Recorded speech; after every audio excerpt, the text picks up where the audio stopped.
안녕하세요. 김선학 변호사입니다.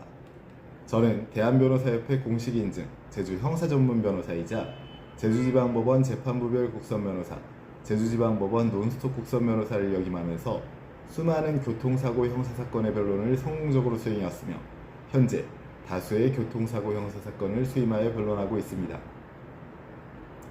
교통사고 중에서도 중앙선 침범 사고는 형사처벌 가능성이 매우 높은 사고 유형에 해당합니다. 단순 접촉사고와 달리 중앙선을 넘었다는 사실 자체만으로도 중대한 과실로 평가되기 때문에 예상보다 큰 법적 책임을 부담하는 경우가 많습니다. 특히 인명피해가 발생했다면 형사 입건은 물론 벌금형, 집행유예, 심지어 실형 가능성까지 검토될 수 있어 초기 대응이 무엇보다 중요합니다. 오늘은 제주 교통사고 변호사의 실제 사건 경험을 바탕으로 중앙선 침범 교통사고 혐의를 받았을 때 반드시 알아야 할 대응 방안에 대해서 설명드리겠습니다. 중앙선은 차량 진행 방향을 구분해 정면 충돌을 예방하기 위한 가장 기본적인 교통 안전장치입니다. 따라서 이를 침범한 사고는 도로교통법상 중대한 과실 중 하나로 분류됩니다.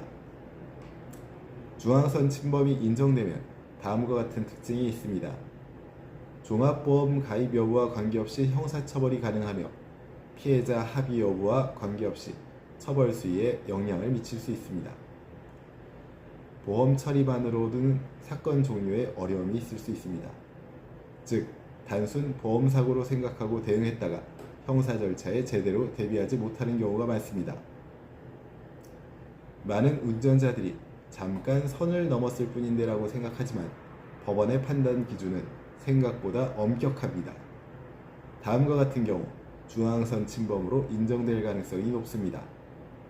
좌회전 금지 구간에서 유턴을 시도하거나 추월 과정에서 중앙선을 넘어 충돌한 경우, 커브길에서 차선 유지에 실패한 경우, 졸음, 전방 주시 태만으로 반대 차로에 진입한 경우 등이 있습니다. 다만 반대로 다음과 같은 사정은 다툼의 여지가 있을 수 있습니다. 도로구조상 중앙선 식별이 어려운 경우, 상대 차량의 침범 가능성이 있는 경우, 긴급 회피 상황이나 노면 표시가 훼손된 경우 등에는 중앙선 침범 과실 여부가 다퉈질 여지가 있습니다. 제주 지역 도로는 관광지 주변 곡선도로가 많아 실제 과실 비율이 쟁점이 되는 사례가 적지 않습니다.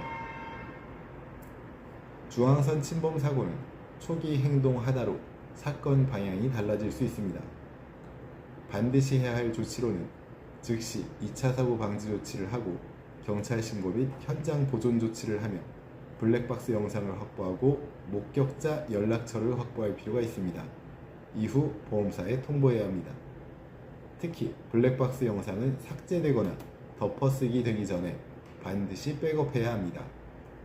초기 영상 확보 여부가 무혐의 판단으로 이어지는 경우도 실제로 존재합니다.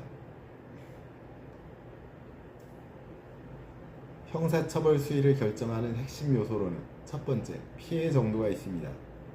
피해자가 입은 피해가 단순 상해인지, 중상해인지, 사망 사고가 발생했는지 여부에 따라 처벌 수위가 달라질 수 있습니다.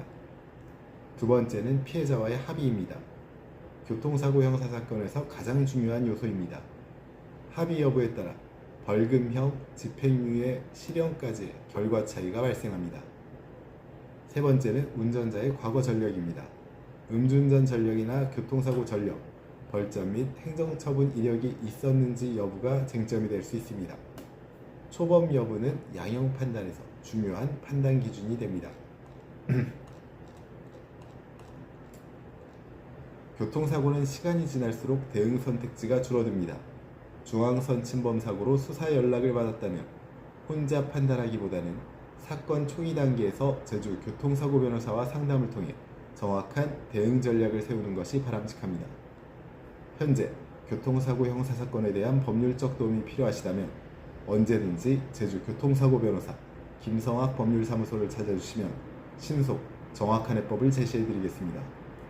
조금이나마 도움이 되셨으면 합니다. 감히 최고라고 자부할 수는 없지만 여러분의 권리를 지키고 항상 최선의 결과로 만족을 드리는 제주 형사전문 김성학 변호사입니다. 감사합니다.